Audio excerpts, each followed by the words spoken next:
Hello and welcome back to Arches. We will be continuing where we left off, which, if you recall, is after Cameron discovered that Brian was not to be trusted, that he had been drugged specifically for the purpose of being used as a medium of sorts to contact basically all the people that Brian had killed.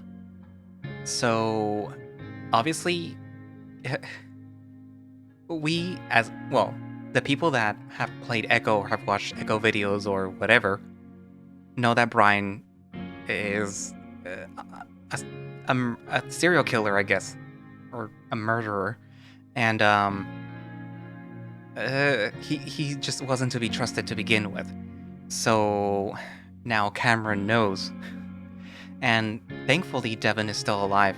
However, Artie was shot, and as you can no doubt guess from the thumbnail that I'm probably going to use for this video, Artie will make an appearance again. And let's just say that this is an emotional update, at least as far as the topics that are discussed. And I would put a little bit of a content warning because at least towards the end it gets a little violent, okay? So just so you know. Well, I mean, it's Arches. Brian is one of the characters involved, so of course it's gonna be a little violent. But yeah. Anywho, so without further ado, let's continue Arches.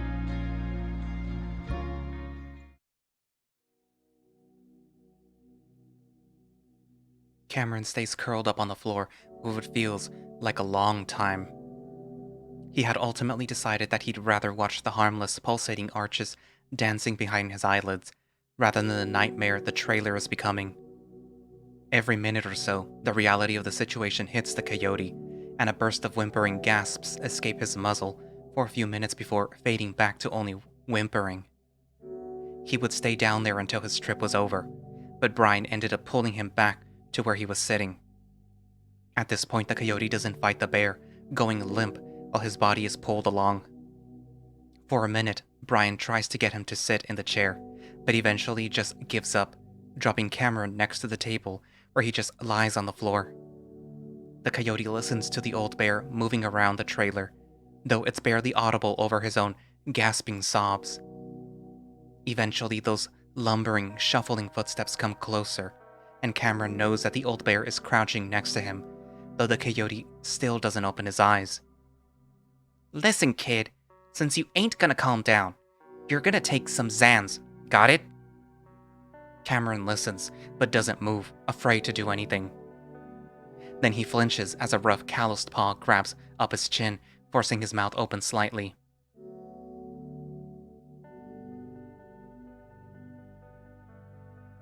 Finally, Cameron opens his eyes a bit, and almost gasps at the vivid red lighting, which keeps him distracted until something falls into his mouth. A pill, and Cameron recognizes its distinct bar shape and bitter taste. Brian holds out a cup, a plastic one that Cameron looks at with undisguised fear. "It's just water." The old bear gestures at the counter where a gallon jug sits. When Cameron still doesn't move, Brian sighs. Then he gets up, grabs a cup straight out of the sink and pours it half full before drinking it. Cameron's mouth is as dry as the desert surrounding them, likely due to the combination of drugs and fear, and he really does want to swallow the pills to get rid of the taste. So he takes the cup and drinks, swallowing the Xanax, and despite his fear, he drinks until the cup is empty. He vaguely remembers his high school friends telling him to drink water to make his trip less intense. Cameron has the feeling that it probably won't change anything. Brian takes the cup from the coyote's limp paw, and it takes Cameron a second to realize that the bear is holding out another pill that looks like a small red square. "Now put this one under your tongue." Cameron stares, trying to figure out if it's just a trip making it look that color or... Brian sighs again, becoming more impatient. "I broke a third off the bar I gave you." But now, Cameron is sure that the pill is actually red, and he draws back. A counterfeit pill, and that probably means it's cut with something. Something like opioids. I don't. Brian slaps him, the strike coming so fast that the coyote isn't even sure what happened. The sudden, numbing sting on the left side of his face, along with the bright flash of light, is very, very familiar though, and Cameron feels as though he's traveled 7 years back in time. His delayed reaction is a surprised gasp as he raises his arms over his face. The bear yanks his arm back down and thrusts the pill at his muzzle. This time the coyote opens his mouth willingly, maneuvering the pill to sit under his tongue. His movements feel almost robotic at this point. To Cameron's immense relief, this seems to satisfy the bear, and Brian gets up from his crouching position, backing away. The coyote sits there a moment, then suddenly drags himself under the table, huddling in a corner as tears well up in his eyes again. After going through all of that and knowing that there's plenty more to go through, Cameron longs for Devon more than he ever has before. He waits until the pill dissolves before asking the question that he dreads hearing the answer to. Is Devon, the bear, is he still alive? This giant, violent bear that encountered Devon and Artie, there's no telling what he might have done to them. His heart drops as the bear seems to hesitate. Please tell me the truth. Cameron needs to know. The bear's fine. He's locked up, but fine. His tone sounds genuine, and even though Cameron will never trust him, he has to hold on to some hope. And if I do this for you, you'll let him go, too? That's the plan. Your boyfriend? Cameron isn't sure how best to respond to that, so he doesn't. Brian shrugs. Doesn't matter much to me. Just do what I tell you and you'll both be out of here by tomorrow. It's quiet for a moment and Brian moves to the other end of the trailer, opening the fridge and doing whatever it is he does. Cameron doesn't bother keeping track. Let me know when you start seeing shit. Got something to do real quick. Cameron blurts out the other question weighing heavy on his mind. And Arturo? The cat? Is he... Brian doesn't look back and just sighs again. Cameron doesn't ask any follow-up questions, feeling like he got his answer. The thought that Artie might be gone is too messed up for his drugged-up mind, especially because he feels certain that he can't be gone. Cameron can't explain why, but he just feels it. He feels Dev, and he feels Artie. Brian stands next to the door, holding a plastic water bottle. Gonna go out for about 5 minutes. I'll be right next to the trailer, so if I see you try anything, I'll shoot your boyfriend in front of you. Then, I'll kill you. Eventually. Cameron doesn't move. But soon the trip intensifies and he hugs himself, the movement making his ribs ache from the earlier kicks. He just watches the vivid colors and shapes of his hallucinations. Meanwhile, the acrid taste of Xanax lingers on his tongue.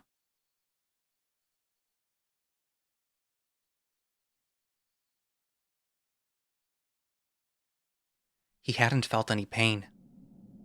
He doesn't feel any pain right now either. Not physically, at least. It's something deeper.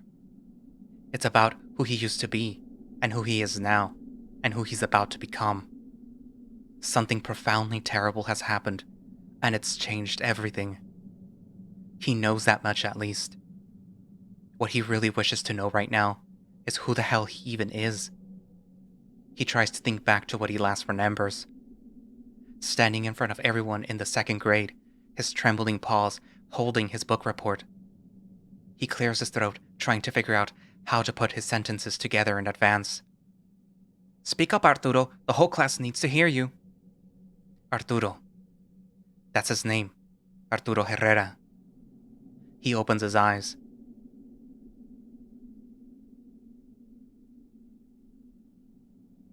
But how did he end up here? Where are his classmates? 2nd grade, or was it 3rd? No, he's positive that he's at least in high school. He tries again to remember what happened last. He was sitting in the junior parking lot with his girlfriend. He was upset because another girl at school was being mean to her. She's a Jaguar sitting in the passenger seat of his beat-up sedan, one of her feet up on the dash, and he's leaning towards her to kiss her on the cheek. What's her name? Sarah Mendoza? Or was it Montoya? But now he remembers that they didn't last long at all, maybe only a semester, probably because he sucks at comforting people.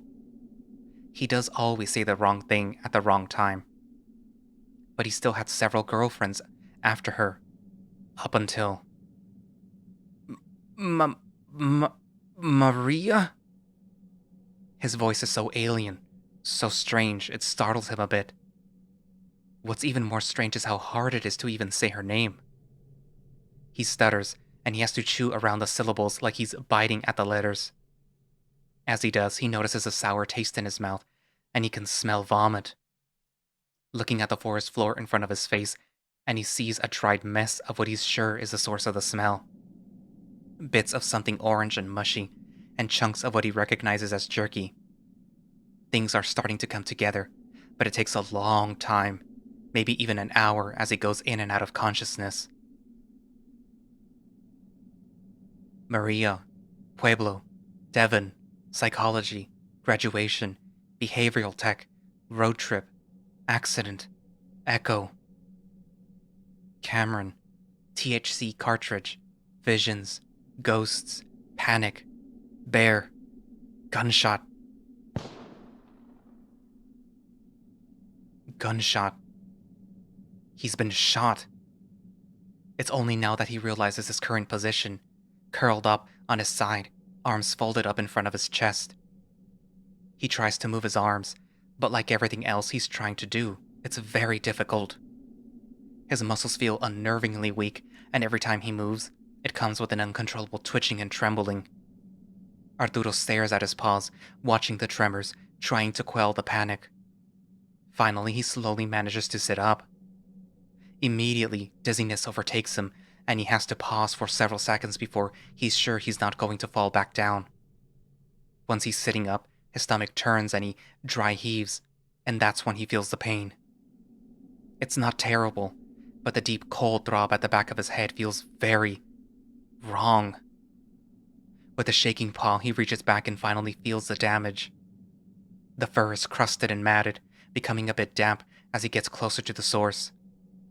His fingers brush over a slight gap, like there's a small crater in his fur. As he presses down, he realizes that the crater goes past the fur, and past the skin, and then he feels something oddly hard, and almost sharp. Arturo gasps, realizing the stiff, jagged thing he's running a finger over is his broken skull. He jerks his paw away, breathing hard. He was shot in the head. In the head. He remembers deciding to run, since the shotgun wasn't loaded, but then the bear had taken out another gun, a handgun, and then... How was he alive? How long will he stay alive? Is there a bullet in his brain right now? He knows he needs something, so he tries to ask for it. I need self-melt? He struggles to not stutter, to say the right word that he knows he's trying to use. He knows that this is very, very bad. Devon was hurt too, maybe even killed. And Cameron, he was already hurt, and it was a monster in this forest that hurt him. The cat brings his knees up to his chest, putting his arms around them like he's a child. He feels like a child, helpless and completely confused as he sits injured in this terrible forest. This must be some kind of awful dream, and he wants to wake up. But even though everything feels unfamiliar, surreal, dreamlike, he knows this is real. Arturo feels his face crumble as he starts to cry, pushing his forehead against his knees. I need something. No, wrong word. I need someone. There's some relief as Arturo feels like he's improving at least a little bit. Maybe this is only temporary? He'd been told several times in his psych and neuroscience courses that the brain is plastic. The fact that he's recalling these memories, making sense of these memories, gives him hope. But there are still certain things, very simple things, that are missing. Ruined my life. Arturo jerks his head to look up, heaving again as another wave of dizziness and nausea sweeps through him. Cameron? Cameron?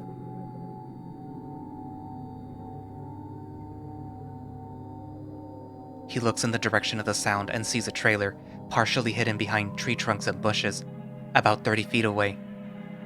His right ear pops loudly several times, and he rubs at it, feeling fluid come out. He knows it's blood.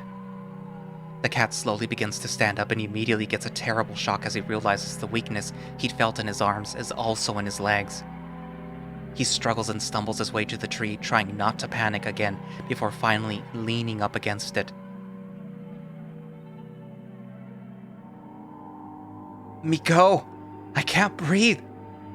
Arturo realizes he's not the only one in this nightmare. Did the monster come back for Cam? I'm sorry!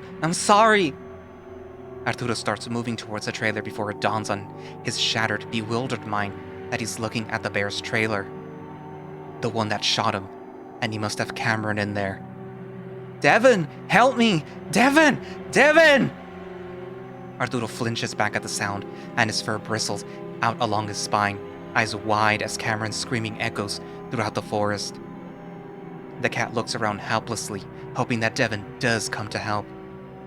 Even though that evil bear is bigger, Devon's a pretty big bear too, and he would stand a much better chance than he himself would. Thuds followed by yelps and howls come next, and finally, it's too much for Arturo. Dev, you're Cameron. He can't go in there like this. He knows that, but he can get help. Maybe. Depending on how bad it is, these problems he's having could get a lot worse over the course of just a few hours. But he has no choice. While he knows he has a car, he also knows that he can't use it, even though he can't remember why. He remembers that there's a highway, the one that they should have gone to the second that he got there. He needs to get them all help. So, with one more terrified look at the trailer, he starts to make his way out of the forest.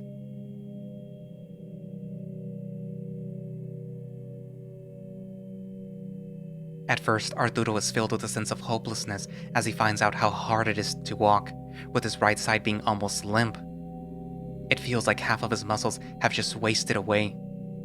But after some trial and error, he finds that if he widens and stands a bit and swings his arm in a way that looks a bit lopsided, he's able to keep his balance. His pace is reasonable as well, so swallowing down his panic again, he makes his way back onto the dirt road.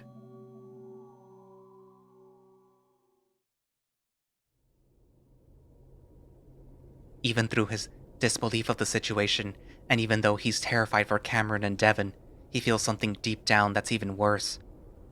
He tries to ignore it, but it gnaws at the back of his brain. He's dying. And he can feel it.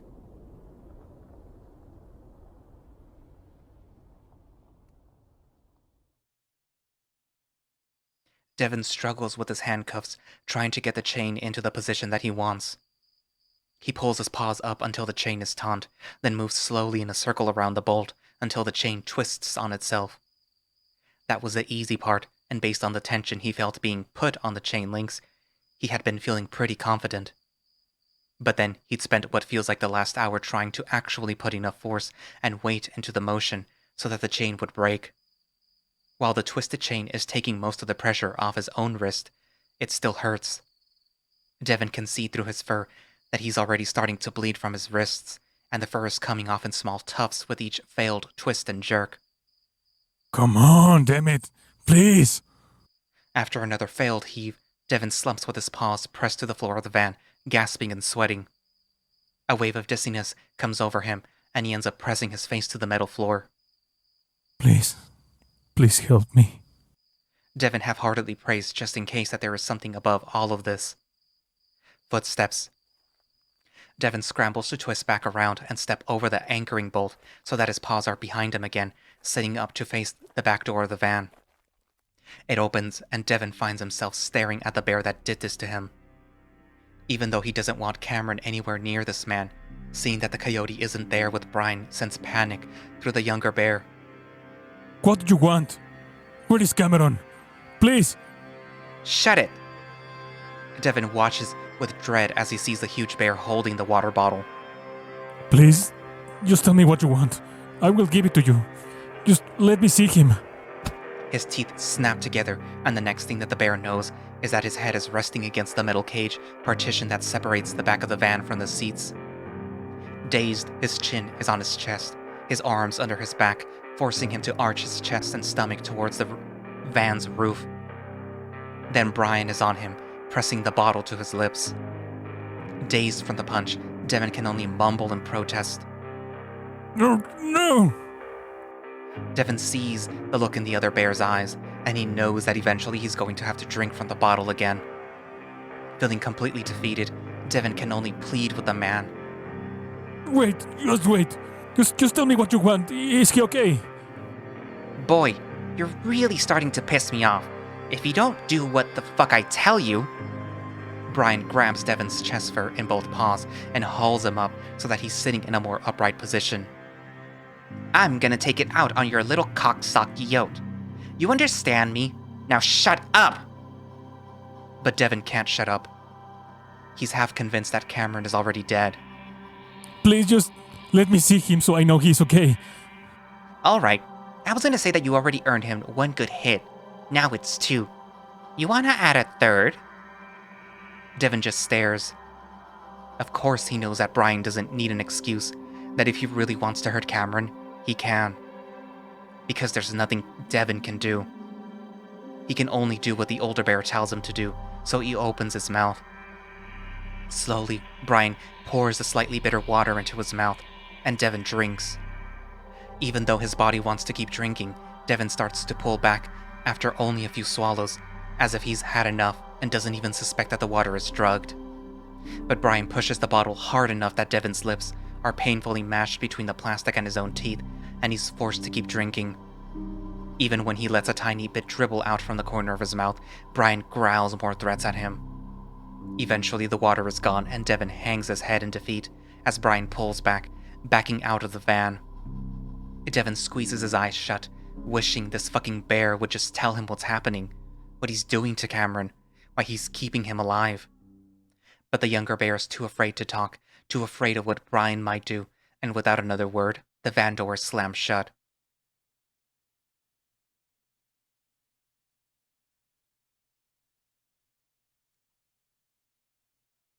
Cameron stays under the table, the Xanax having kicked in fully by this point, leaving the coyote in a bit of a quiet, stoic haze. His sobbing has trailed off, not much emotion left in him aside from feeling numb. His trip is getting more and more intense, and he knows that the peak is nearing, maybe in another half an hour. Still, he begins to notice things that he's sure aren't part of his trip. A presence, not too far away, one that he knows very well. Dev. With no idea what he's doing, he instinctively reaches out towards the warm energy, but then he's interrupted by another presence he doesn't recognize, one that's much closer. Cameron gets on his paws and knees, looking out from under the table.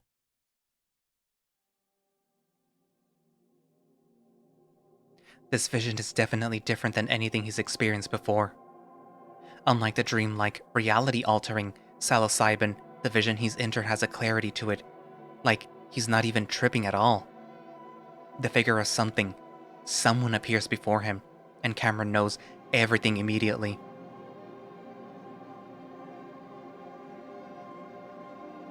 Benjamin Kowalski, a rabbit, born in 1977, ran away from his Pueblo home when he was 16. For several years, he moved from city to city, sometimes in surrounding states, before settling in Peyton. He stocked shelves at a grocery store, and the extra money he saved up would fund his weed supply. Brian was his dealer. In September of 1998, he agreed to let Brian take him to his trailer, home in Echo. He was promised 2 ounces of weed in exchange for one night of love-making, as the bear had put it. Benjamin wasn't gay, and even if he was pretty sure Brian wouldn't be his type. 2 ounces was a lot though, and way too good to pass up. After 4 days of torture, Brian accidentally strangled him for too long and Benjamin didn't regain consciousness. Of course, Brian planned on killing him anyway, so he did. The bear was only disappointed that he didn't get a few more days with him.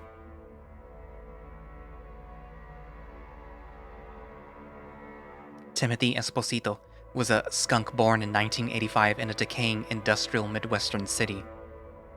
He transplanted to Mesa, and in May of 2005, that was where he attended a BDSM-themed event in an unused warehouse. He liked breath play, and so did Brian, so they fooled around a bit. He didn't much like Brian, but the bear liked him a lot. Brian liked him so much, in fact, that he followed the skunk as he walked home after the event and kidnapped him in an empty street. Timothy was strong and almost escaped multiple times, once managing to leave the trailer before being caught just a few dozen feet from the dirt road. Brian continued his breath play, except now, it wasn't play at all, and after 2 weeks, Brian again suffocated his victim for too long. This time, Brian thought he was fairly successful in keeping his victim alive that long.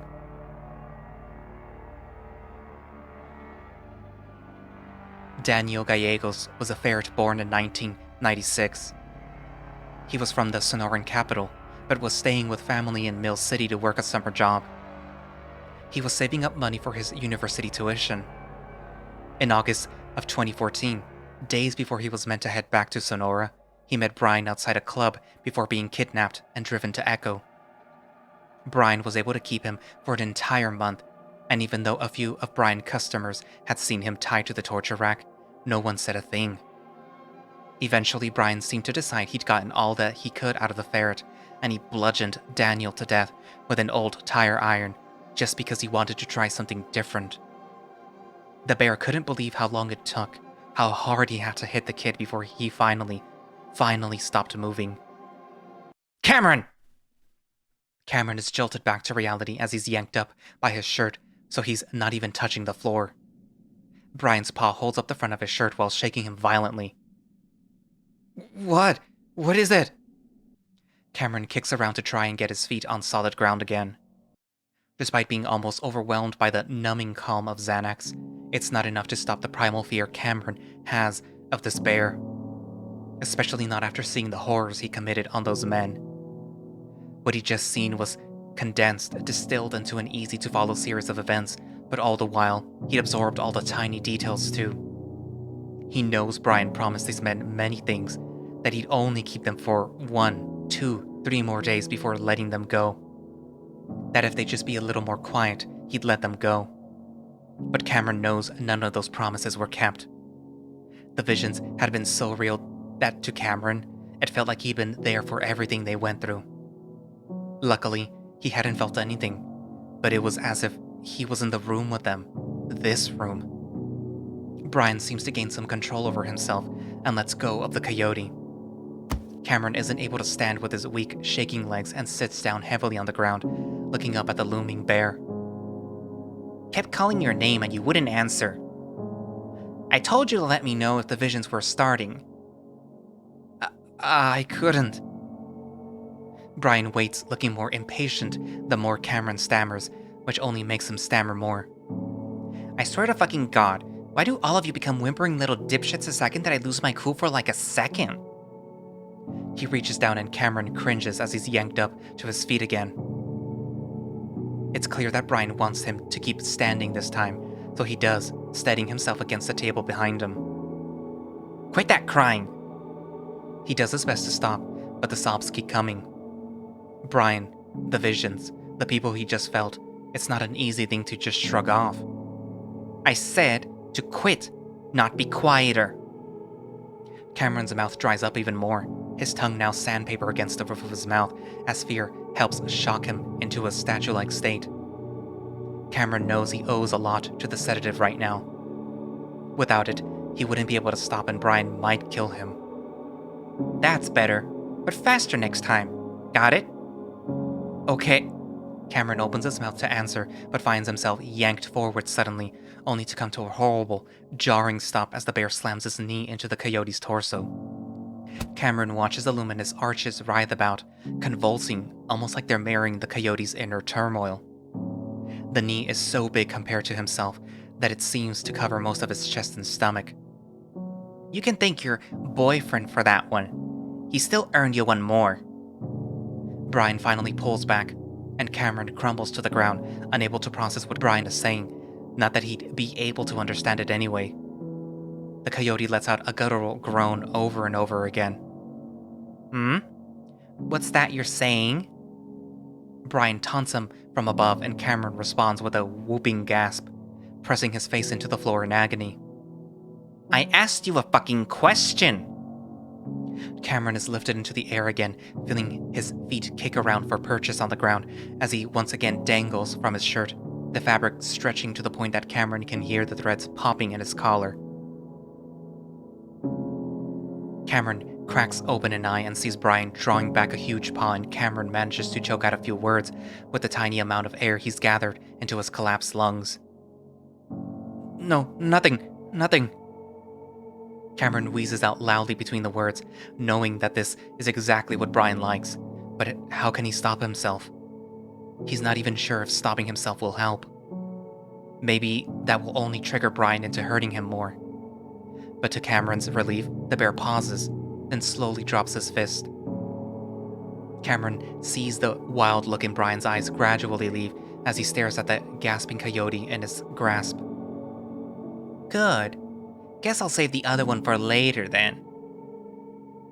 The bear lets go, and Cameron slumps back to his knees, curling up again in the fetal position. Now, what was it you saw?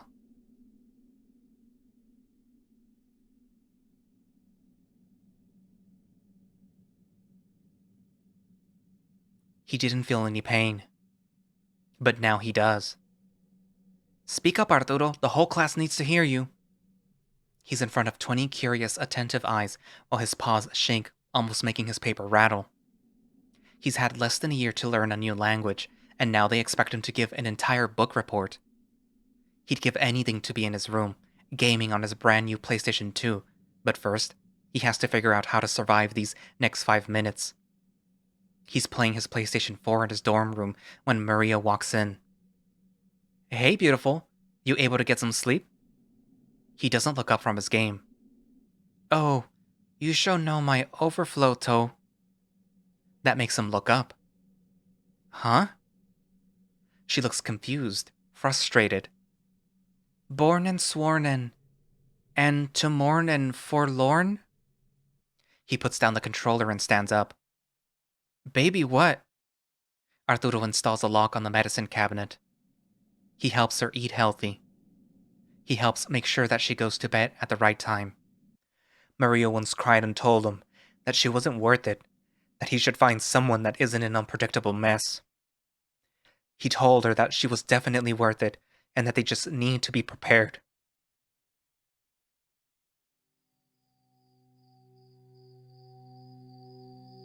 Arturo opens his eyes and then cringes at the ache in his head. Not an ache, but an explosion rippling through his skull, his brains, and down his spine. It hurts so much that he lets out a sound that's a half moan, half scream. This time, it seems to take even longer for him to understand where and when he is. He had been moving as fast as he could without actually running or jogging, since he isn't even capable of doing that. He guesses that he probably made it 2 miles away from Echo, so 5 more to go. He had just been thinking about how he was walking almost exactly like his grandfather did after his stroke, and Arturo had thought that now we'll actually have something to bond over before it happened. A dizzy spell unlike all the others made him stumble, like he was looking over the edge of a cliff. Then anxiety like he'd never known before overcame him, making his heart beat so fast Arturo was convinced it was going to explode. He got on his knees, started praying for help, and then... Now he's here, on the ground, his nose and forehead stinging from where it slammed into the asphalt, and the rest of his body just aches. He'd had a seizure, and even though he's never had one before, he knows that's what happened. At least he was on his knees, so his face didn't have far to fall. Still, he's left feeling so exhausted, so defeated, that he just wants to lay there. He'd been in a half-dream state, completely confused, as he stared around him, memories flicking through his mind like a viewmaster. An hour had passed, maybe 2 before he finally understood what his situation was again. He almost wants to go back to that confused state, pretend it's a dream. But now he's crying, because how is he going to take care of Maria if he can barely walk? Barely talk? She's good at taking care of herself, but he needs to be there, just in case. He needs to live, and he needs to get better. And while he's glad to be out of Echo, he knows Cameron is still there, and if Devon is gone too, he knows the bear would only want him to save Cameron. Get up, Arturo. All your friends need you. Eventually, he slowly sits up, his paws shaking so badly, he's worried he's having another seizure, but eventually he steadies himself. He needs to keep moving. So with a deep, shuddering breath, Arturo starts to carefully get up, and that's when he sees it.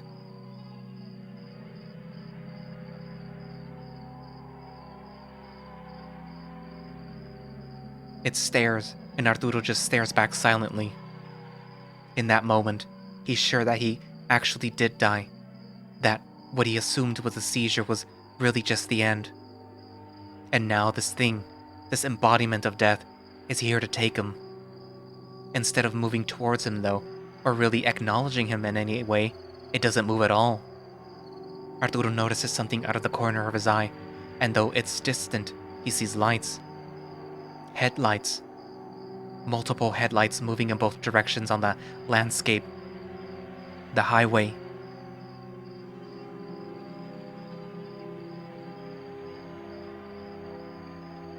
Arturo looks back, but it's gone.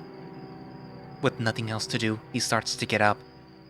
He's sure that he didn't see those lights before he collapsed, but a lot of his memory is missing. Several patches between when he was shot and now are unaccounted for. And what he just saw is probably a product of his failing brain. So, wordlessly, he walks in his wide stance with his arms swinging awkwardly, knowing that nothing will be the same again.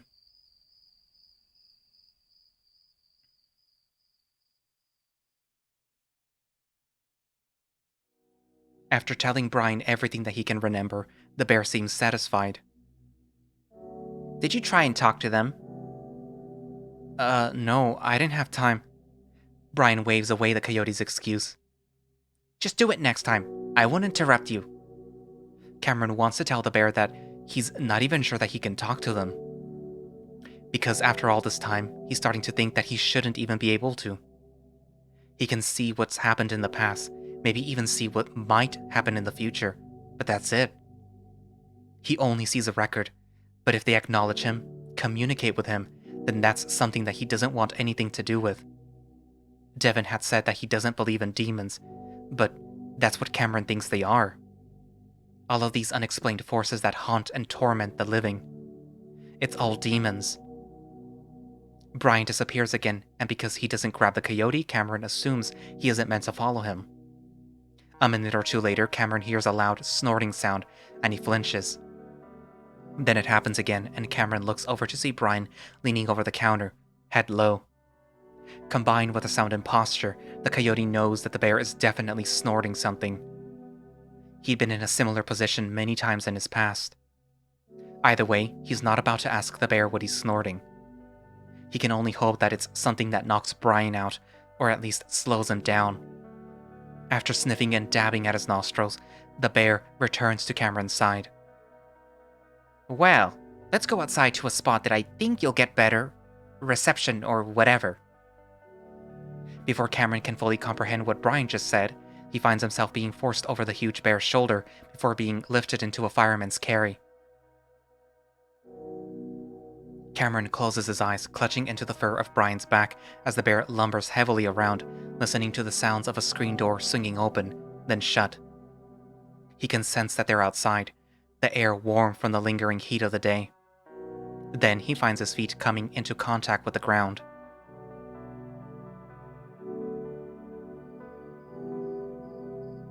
Cameron looks at his surroundings while Brian ambles around 5 feet away, kicking at the dirt and foliage. It's twilight now, at least as far as Cameron can tell. The eerie, ominous red hasn't gone away, even though they're well past sunset. The first time that he's tried shrooms, colors did change, but in the sense that they became more vibrant and saturated. The forest looks like it did when he had the vision about the static entity. He was with Dev then. How was this even happening? Who's having these thoughts? Devon? What?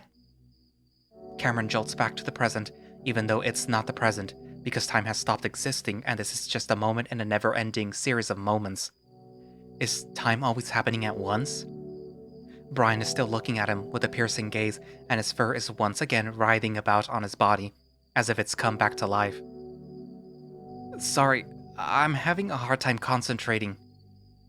He's lost himself for a moment, and just blurted the first name that came into his mind, to center himself and confirm that he still exists. The trip is reaching the same levels he experienced in high school that had sent him running through an unfamiliar public park, his friends having to chase and pin him down. Ha, I'll fucking bet. I didn't even measure what I gave you, cause I thought you'd only take one swallow. It was a fuck ton though. Oh. There's nothing that he can add to that.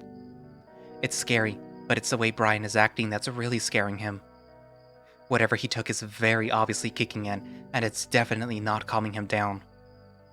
Something wrong? Brian's tone is taunting and cruel, and to Cameron's horror, Brian comes closer, right next to the coyote. No. I'm just feeling off because of the shrooms. Ah, shit. You're on like 3 milligrams of Xannies too. I totally forgot. Fuck. You better not fall asleep or go all delirious on me, understand? Because if you do, I'll probably just kill ya. Cameron stays still. He's reached the stage where he feels solidly stuck in a deep dream, one that he'll be in for several more hours. Who's dreaming? Hey, what's the matter? Am I making you feel uncomfortable? Is there something wrong with me? Cameron shakes his head with the tiny jerks, barely moving it.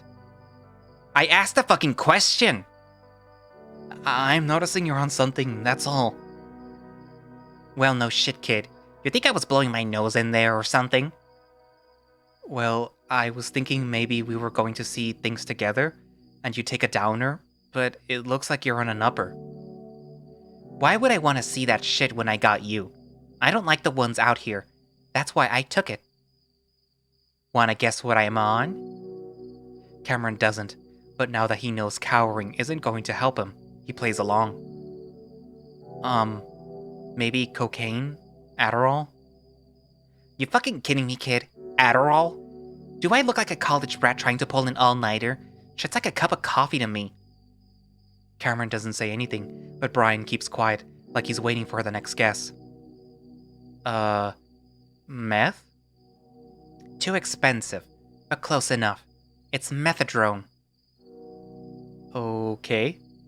Sorry, I never really did stims. Not after what happened to his mother. Bath salts. Oh. No. And it feels fucking amazing. What follows is the sight of a 500-pound bear awkwardly dancing and swinging his massive arms around violently, growling and laughing. It's terrifying. As the crazed bear is shadowboxing about 20 feet away, Cameron begins to realize he might be able to run. With his muscles weak from the sedative and his mindset absolutely fucked from the hallucinogen, he might not be able to outrun Brian. He's starting to forget that he even exists. Still, he might be able to hide. The desert is full of cracks and crevices that he might be able to squeeze into to wade out. Brian is there, heaving for breath. Fuck, gotta relax. It's been a while, so I'm getting a huge rush.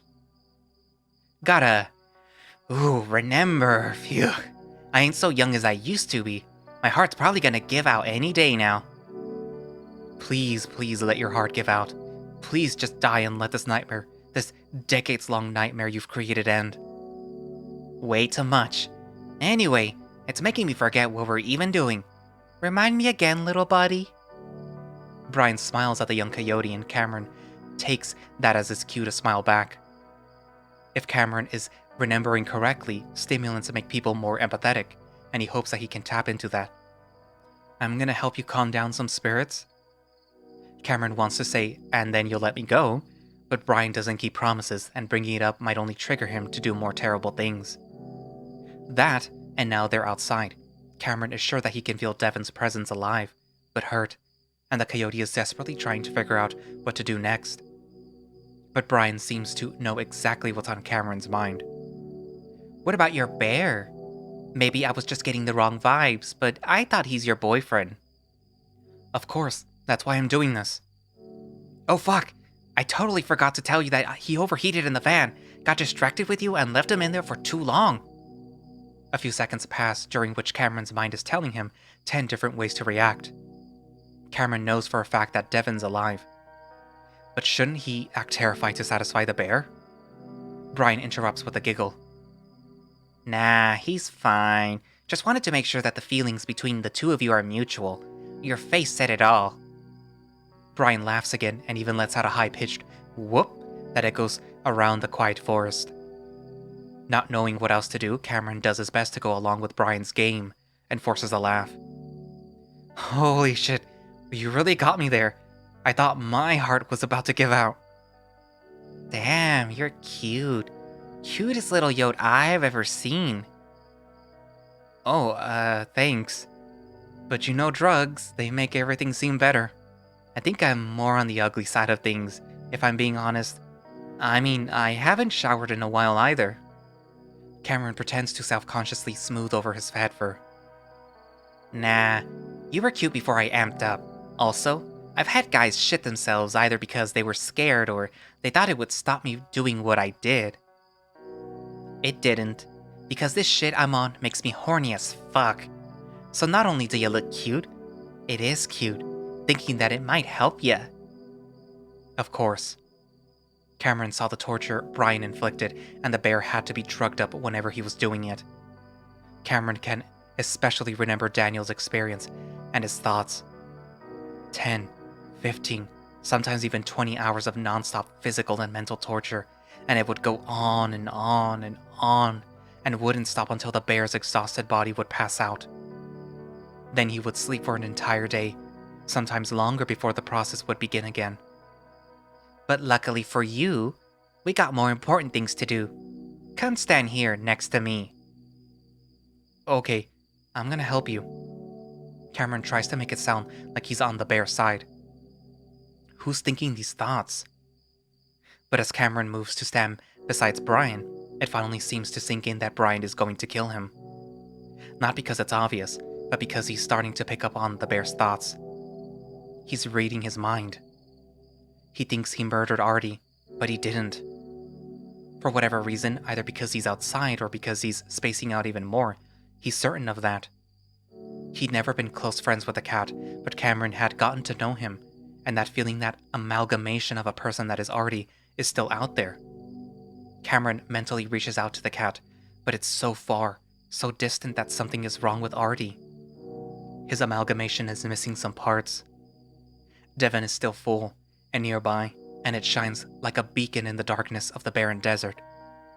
So while Brian is telling him to contact people he murdered and buried under the ground, Cameron instead reaches out for Devon.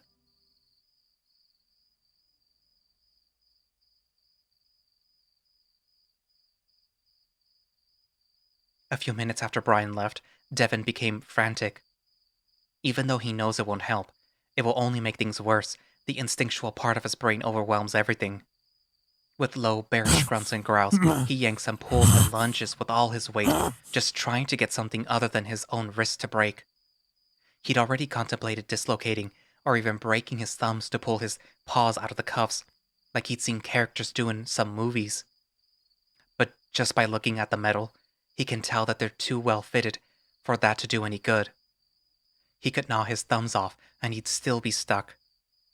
So he just yanks until the blood is seeping into his paw fur, and even with that added lubrication, they don't budge. Please, please, please. It's the only words he says with each grunt of exertion. Finally, as the drugged water begins to take its effect, Dev slumps on his side, crying.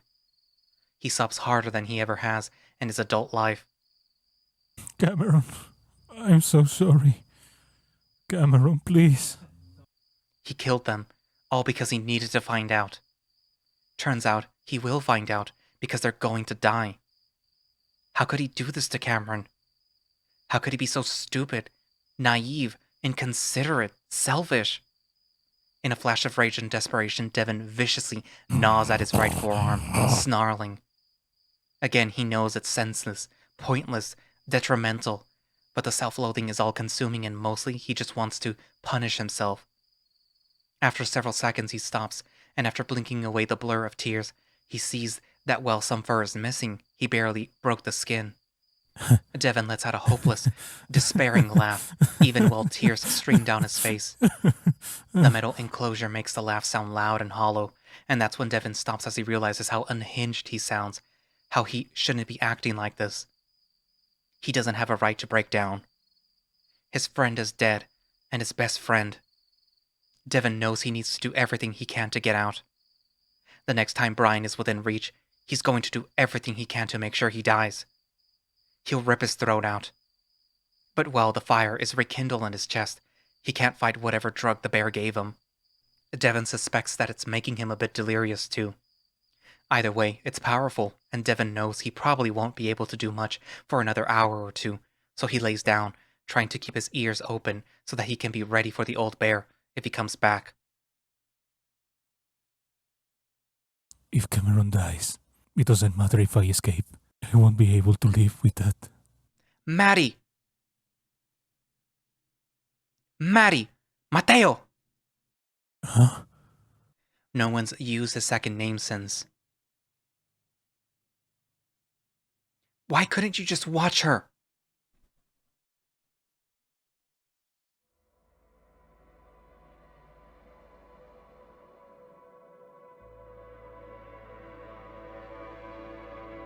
Devon?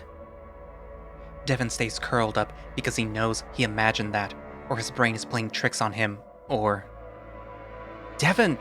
It's me! I'm here! Come! Devon stares at the swirling pattern and lines. Are you okay? No. None of us are okay. You're not okay. I don't even know if you're alive.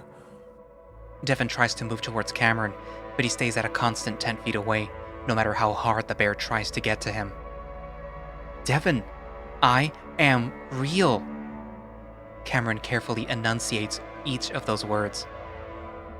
I'm doing this through, my mind, I think. I'm fucking psychic, remember? Well, no, I know this is my bullshit. This is what got us into this nightmare in the first place. Devon. Yeah? You know what? Fuck you! Fuck you! You're exactly what I was hoping you will be. You don't exist. My sick, fucked up mind is making this version of you that I have no right to create. And... He'd never had a dream before where it felt this real, this alive, and of course it's happening when he's feeling at his absolute worst. I just wish you were real, so I can actually tell you how sorry I am. But I can't take any of this back, even if we somehow make it out. And you look fine, but I know you're not fine, because you're with that goddamn bear. It's quiet for a moment, the only sound being Devon sobbing. Devon, I know there isn't much I can do to convince you that I'm real. All I can say is that I am real, and that I love you dearly. I love you too. And yeah, Brian is hurting me, just like he's hurting all of us. What's he doing to you? What happened to me not being real? Well, just in case. Are you okay? The look on Cameron's face makes Devon's stomach drop. Well, not really, no. But he's keeping me alive, so that's what's important. But you see those patterns? Yeah. Well, Brian drugged me with shrooms and I'm tripping absolute balls right now. Hallucinogens enhance my abilities and I think I kinda created this space. I really can't make this stuff up. Well, maybe you're right. But he drugged me too, you know? This could still all be me. You don't give psychedelics to someone you're trying to sedate. Anyway, it turns out I'm not that different from my mom. It's all arches. I see them when I take certain drugs. Devon looks up at the patterns, and for the first time, he feels like this might actually be real. Cameron? It's me, yes. Cameron, oh my god! Please let this be real. Baby, I'm so sorry. No. We don't have time right now. Also, I kinda read your mind, so I already know. Sorry about that, by the way. It's just happening automatically.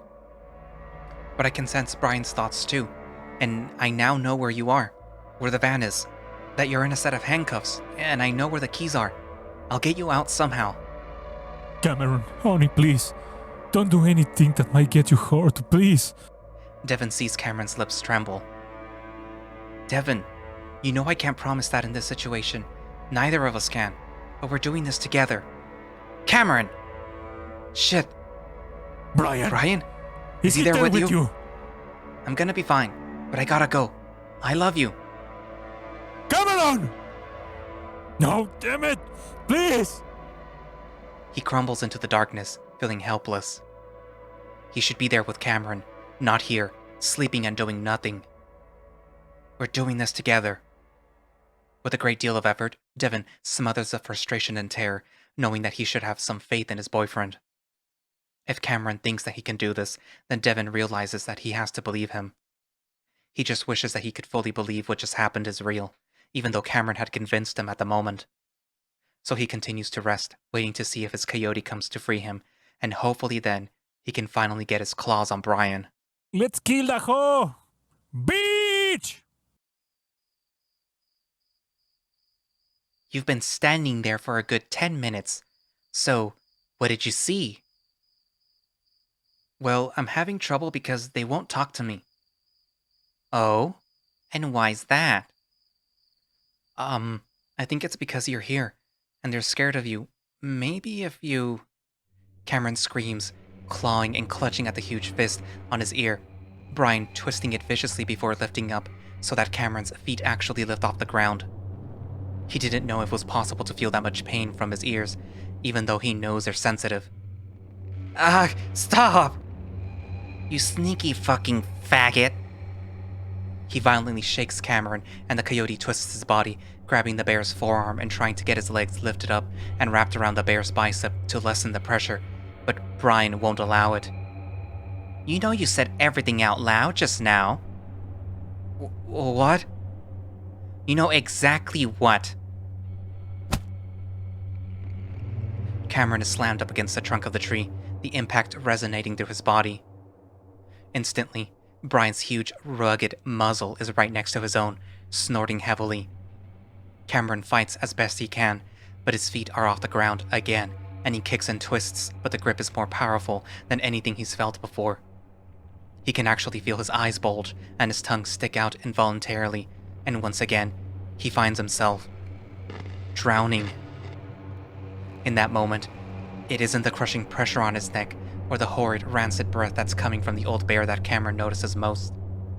It's that Brian doesn't even seem angry. He doesn't seem enraged that the coyote had been contacting Devon. He doesn't seem upset that Cameron broke his word to help the old bear with his demons. Instead, Brian looks excited, ecstatic, all while staring right into Cameron's face, watching the coyote's mouth open and close noiselessly. Vaguely, Cameron can sense a battle taking place inside Brian. He desperately wants to have his way with Cameron, but he also wants Cameron to exorcise the ghosts. But Cameron can also sense that Brian is realizing his plans were doomed from the start. How would he even hide the fact that he killed a loving couple in this infamous abandoned town? He knows people will look for them, unlike his previous victims.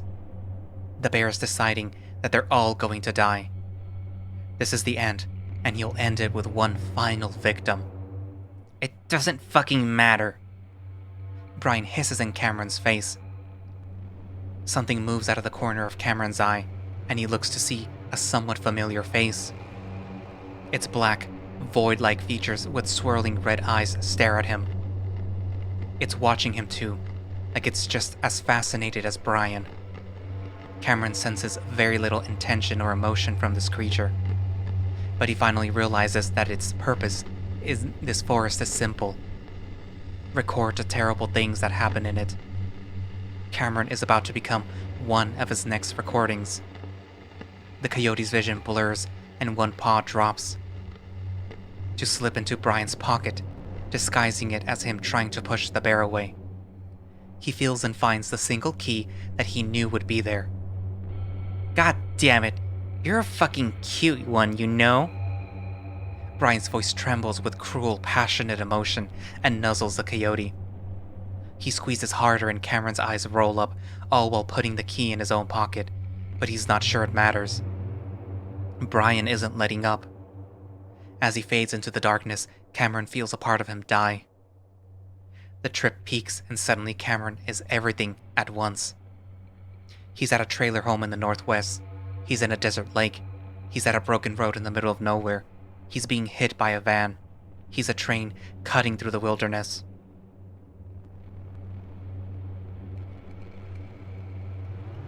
He's been shot in the head. He's been hung from a tree. He's been beaten to death. He's swimming under an arch. He's in the space shuttle smashing into the ocean. He's a dead town. Dead, but with working reflexes, using tools still clutched in its grasp. Cameron disappears, and these thoughts and feelings are no longer his, because he isn't who he is. He is everything. And because of that, he can see everything. To be continued. Oh.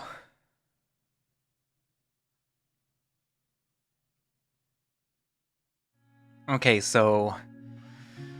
a lot happened there. A lot of terrible stuff happened there.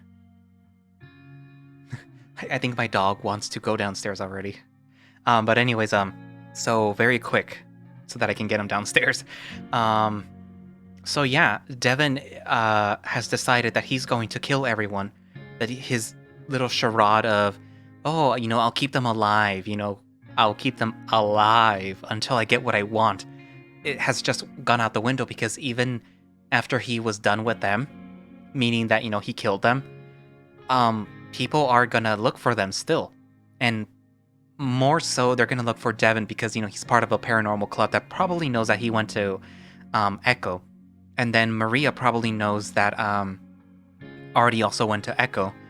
And they're gonna go missing and people are gonna look for them. So he screwed himself, basically. And he's just decided, you know what? Fuck it. I'm gonna kill you guys right now. Or probably a lot sooner than he was, intending to do. So, yeah. I think it's kind of safe to say that the story is coming to an end. I don't know how much longer it's gonna last, but it's ending quickly, which, to be honest, is okay, because sometimes certain visual novels overstay their welcome. They go on a little too long, and sometimes having a visual novel that is short is okay. Comparatively speaking, I mean, how long has Arches been in development? Anyways, but yeah. So, you guys probably heard me get a little emotional for the part with Artie. Part of me wants to say I don't know why, but I know why. When the story first started, when you got to see a bit of backstory for Cameron, which revolves around his mother. And a lot of what he said and a lot of what Artie says kind of mirrors what I feel with my mom. See, I have parental issues. I have issues with my dad, as you've no doubt heard from ICOE, the visual novel, and I apparently have issues with my mom. So hearing how he felt, especially in regards to his, I think it's his girlfriend, because I don't think they're married yet, to Maria, um, hit a little close to home. So it's like, it was basically him speaking what I would think. And it happened also with Cameron, and I was able to hide it more. But for some reason now, lately, I'm less able to hide these things.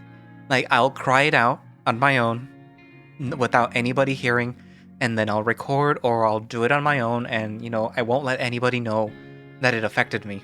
But now, for some reason, it's just coming out a little more frequently or more, because this is the third time that I read this. I read this when it came out on Patreon.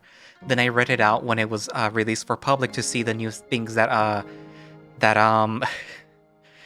Orion had added, because he told me that he was gonna add some like visual effects and some other, and the song for Brian, because Brian now has his own theme for Arches, because he also has his own theme for Echo, but it's different.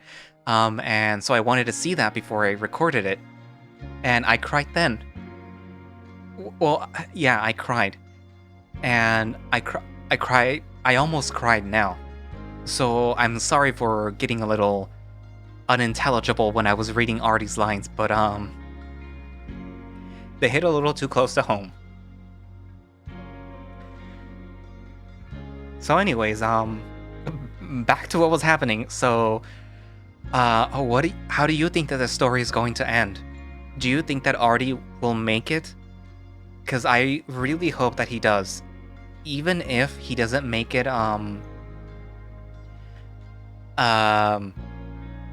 he doesn't make it as his complete self, that he at least reaches someone and gets help, and that he himself gets help, that he makes it to a hospital. And, like he said, the brain is plastic, which means that the brain is able to sort of repair itself and sort of make new pathways for, like after like major injury to the brain, it can sometimes recover by making new, having the neurons make new pathways, so that people that have like strokes are able to sometimes recover at least some mobility.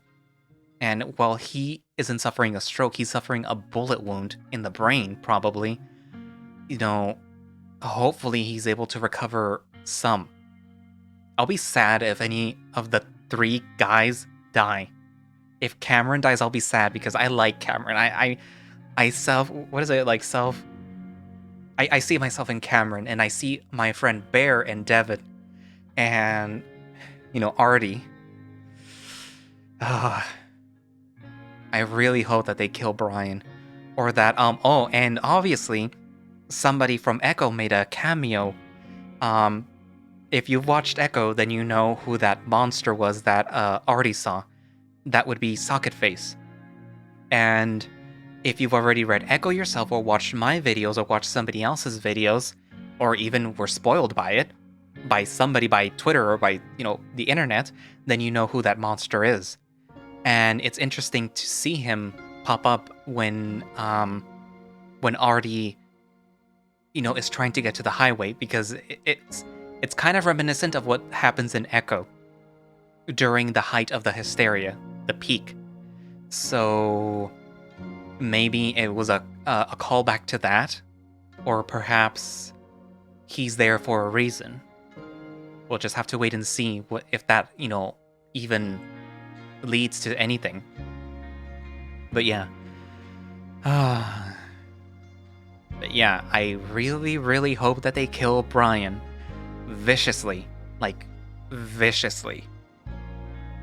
Not in a way that he'll enjoy, but viciously. I do not advocate for violence usually, but I do for this one time. It's kind of funny too, because this, if you follow Orion on Twitter, you'll see that this update is the one that got him to unsimp for Brian. I'm pretty sure it was a joke to begin with, but still.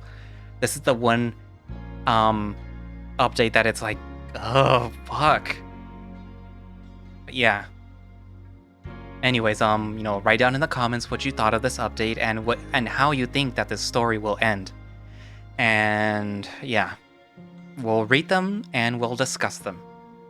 So yeah. Anywho, so thank you all for watching / listening / probably cringing a bit and wishing that I would stop being emotional.